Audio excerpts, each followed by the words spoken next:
एक बार फिर सोच लो मोनी, हम अभी भी साथ रह सकते हैं। उदय ने आखिरी बार मोनिका को समझाने की कोशिश की। मोनिका खिड़की के पास खामोशी से बैठी शून्य में कुछ निहार रही थी। उसने कोई प्रतिक्रिया नहीं दी। शायद वह सड़क के पार गिफ्ट हाउस में आते जाते ग्राहकों को देख रही थी। उसने एक बार कहा भी था, जानते हो उदय, जब कभी मैं डिप्रेशन में होती हूँ तो सामने वाली शॉप की तरफ देखती हूँ और सोचती हूँ कि इसमें आने जाने वाले लोग किसी न किसी के लिए कोई उपहार खरीद रहे हैं, और तब मुझे लगता है कि दुनिया में आज भी प्यार भरा हुआ है। कमरे में बोझिल सन्नाटा पसरा हुआ था। उदय ने एक बार फिर अपनी बात दोहराई। इस बार मोनिका ने अपना सिर उदय की तरफ घुमाया और उसकी आंखों से आंसू की बूंदें निकलकर गालों पर लुढ़क गईं। बिना कहे भी उदय ने बहुत कुछ समझ लिया था, लेकिन मोनिका के होंठ हिले। क्या चाहते हो उदय? मैं अपने पेरेंट्स को ये बताऊं कि मैं पिछले 5 साल से एक आदमी के साथ उसके फ्लैट में रहती हूँ? क्या वो इस बात को सह पाएंगे? नहीं, कभी नहीं। वो अपने बेटे बहू से निराश अपने जीवन का अंतिम समय अपनी उस बेटी के साथ बिताना चाहते हैं जो उनके लाख मनाने पर भी आज तक शादी नहीं कर सकी। नहीं, हम अब साथ नहीं रह सकते। मैं उनके आने से पहले ये फ्लैट छोड़ दूंगी। उदय को लगा कि मोनिका की बातों में दम तो है ही। इस महानगरीय व्यवस्था के लिए ऐसे रिश्ते को भला कौन माता पिता पसंद करेंगे? यह तो बस इस महानगर की दौड़ती भागती जिंदगी का एक सुविधाजनक रास्ता है। उदय जब पहली बार दिल्ली आया था तो कई दिनों तक उसे नींद ही नहीं आई थी। हर समय सहमा सहमा सा रहता था। तब वह मात्र 20 साल का था, कॉलेज से निकला हुआ ताज़ा ताज़ा रंगरूट। कहाँ मेडिकल रिप्रेजेंटेटिव की नौकरी और कहाँ उसका गंवई टोन। किसके जुगाड़ से आए हो गुरु? सहकर्मियों ने उसके हाव भाव को देखकर पूछा था। वह क्या बोलता कि वह कॉलेज ही नहीं विश्वविद्यालय टॉपर है। उसे अपनी आर्थिक मजबूरी के कारण यहाँ ज्वाइन करना पड़ा है। वह तो आईएएस बनना चाहता था। धीरे धीरे उसे दिल्ली रास आने लगी थी। वह भी रेस के घोड़े की तरह सबसे आगे निकलने की चाहत में दौड़ने लगा था। एमआर से area manager, zonal manager, CE, Delhi से मुंबई, 2 साल अमेरिका, उसके बाद बेंगलोर। कंपनी बदलती गई, ओहदा बढ़ता गया था और ज़िंदगी पूरी तरह व्यावसायिक होती चली गई। ज़िंदगी की सारी मिठास मुट्ठी में बंद रेत की तरह फिसलती चली गई। तभी उसकी ज़िंदगी में मोनिका आई थी। उसका अतीत भी उदय जैसा ही था। इलाहाबाद से शहर एमबीए किया था उसने। वह भी दिल्ली होते हुए बेंगलोर पहुंच गई थी, उसी की कंपनी के फाइनेंस विभाग में। लंच के दौरान कैंटीन में पहली बार मिला था वह। हेलो, मैं मार्केटिंग में हूँ। मोनिका के होठों पर एक मासूम मुस्कुराहट नाच गई थी। सर, मोनिका, फाइनेंस में हूँ। उसकी मुस्कुराहट में अभी भी कस्बाई खुशबू बरकरार थी। उदय को पहली नज़र में ही मोनिका भा गई थी। फिर तो वे अक्सर मिलने लगे। कैंटीन के लंच से शुरू हुई यह मुलाकात धीरे धीरे दोस्ती में बदल गई। भागती जिंदगी से चुराए गए फुर्सत के पलों में ऑफिस के बाहर भी मिलने लगे। मोनिका बहुत बातूनी थी। जब तक उसके साथ होती लगातार बोलती ही रहती। जानते हो उदय, 12वीं पास होने के बाद पापा मुझे कॉलेज में दाखिले के लिए ले गए तो रास्ते में उन्होंने क्या कहा। इस प्रकार राक्षस की जान हीरामन तोते में थी, वैसे ही हम सब की जान तेरे में है। बेटा, ऐसा कोई काम न करना कि हम सब मर जाएं। हमारे यहाँ तो हाई स्कूल में आते आते बेटियों के हाथ पीले कर दिए जाते हैं। मैं तुम्हें पढ़ाना चाहता हूँ, तुम्हें ऐसे पंख देना चाहता हूँ कि तुम खुले आकाश में उड़ सको। लेकिन बेटे, ऐसा कोई काम नहीं करना कि तेरे पापा का सर नीचा हो जाए। पापा बोलते बोलते भावुक हो गए थे।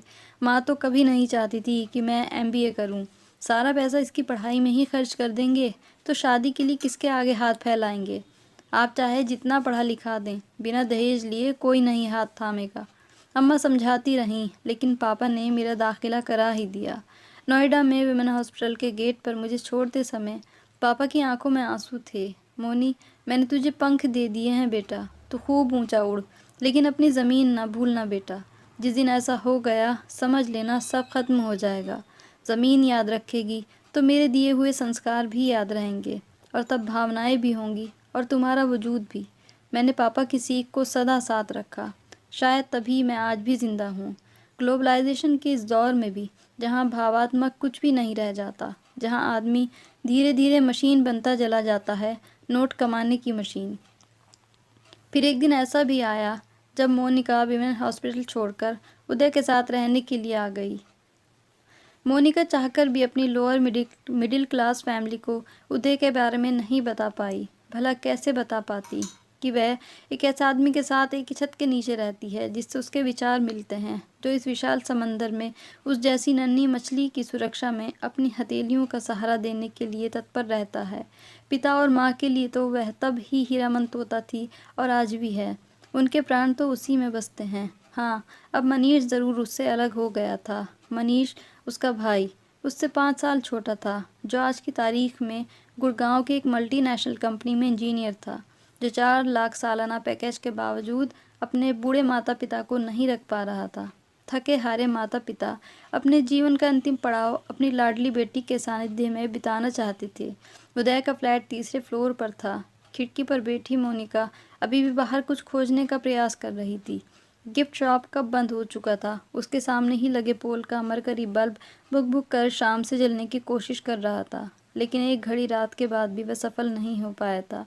मोनिका को लगने लगा था कि उदय उससे सिर्फ अकेलेपन का डर उससे साथ रहने पर मजबूर किए हुए है, नहीं तो वह उसे अपने इस संबंध को सामाजिक मान्यता तो दिला ही सकता था। यदि आज वह पति पत्नी होते तो उसके पिता को भला क्या आपत्ति होती, लेकिन उदय को तो विवाह एक बंधन लगता है। वह अक्सर कहता है, प्यार की हत्या करनी हो तो शादी कर लो।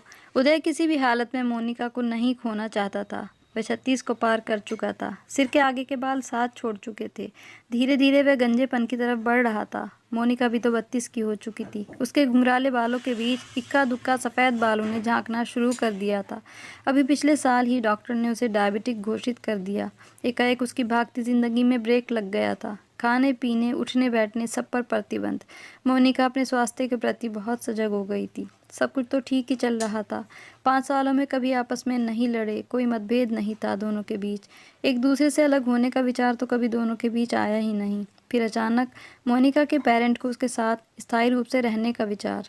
ऐसा नहीं था कि मोनिका के पिता पहले उसके पास ना आते हों, तब वह 1-2 दिन के लिए ही आते थे, और इतने समय के लिए उदय अपने किसी दोस्त के पास चला जाता था। रात आधी बीत चुकी थी। बाहर तेज़ हवा बहने लगी। खुली खिड़की से अंदर आती हवा दीवार पर लगे कैलेंडर से खेलने लगी थी। तिपाई पर रखी पत्रिका के पन्ने फड़फड़ाने लगे। उदय की नज़र पत्रिका पर पड़ी। उसने उसके ऊपर एस्ट्रे रख दिया। मुख्य पृष्ठ पर एक युवा दंपति ट्रॉली में बैठे अपने मासूम बच्चे को देखकर भाव विभोर हो रहे थे, और वह मासूम ट्रॉली में लटके खिलौने को पकड़ने में व्यस्त था। उस उदास माहौल में भी उदय मुस्कुरा दिया। हवा तेज़ होती जा रही थी। मोनिका ने खिड़की बंद कर दी। उदय से उसकी नज़रें टकराईं। उदय अपने स्थान से उठा और मोनिका के बिल्कुल पास पहुंच गया। मोनी, मैं शादी करने जा रहा हूँ। मुझे सिर्फ दोस्त नहीं, अब एक पत्नी भी चाहिए। इतना बोलते ही उदय हाँफने लगा था, मानो मीलों पैदल चलकर आया हो। मोनिका हाथ पर उसे एकटक देख रही थी। सुनो मोनी, क्या तुम मेरी पत्नी बनना पसंद करोगी? कमरे में कुछ पल के लिए सन्नाटा छा गया। मोनी को सहसा अपने कानों पर विश्वास नहीं हुआ। कुछ क्षण इंतजार के बाद उदय निढाल से सोफे पर पसर गया। मैं जानता हूँ तुम मुझसे नाराज़ हो, लेकिन मैंने अपने कई साथियों का हश्र देखा है। मोनी, मैं तुम्हें खोना नहीं चाहता। मोनिका भी सोफे के पास आ गई और धीरे धीरे मुस्कुराकर और आंखों से आंसू बहाते हुए उदय के पास आकर बैठ जाती है, और फिर कहती है कि नहीं उदय, कोई ज़बरदस्ती ना करो खुद से। हम अपने गुजरे ज़माने की यादों के साथ ज़िंदगी पूरी कर लेंगे। तभी उदय कहता है, अपने प्यार की कसम खाकर कहता हूँ कि मैं दिल से तुमसे शादी करना चाहता हूँ। मोनिका आंखों में आंसू भरे पूछती है कि सच कह रहे हो? हाँ, एकदम सच।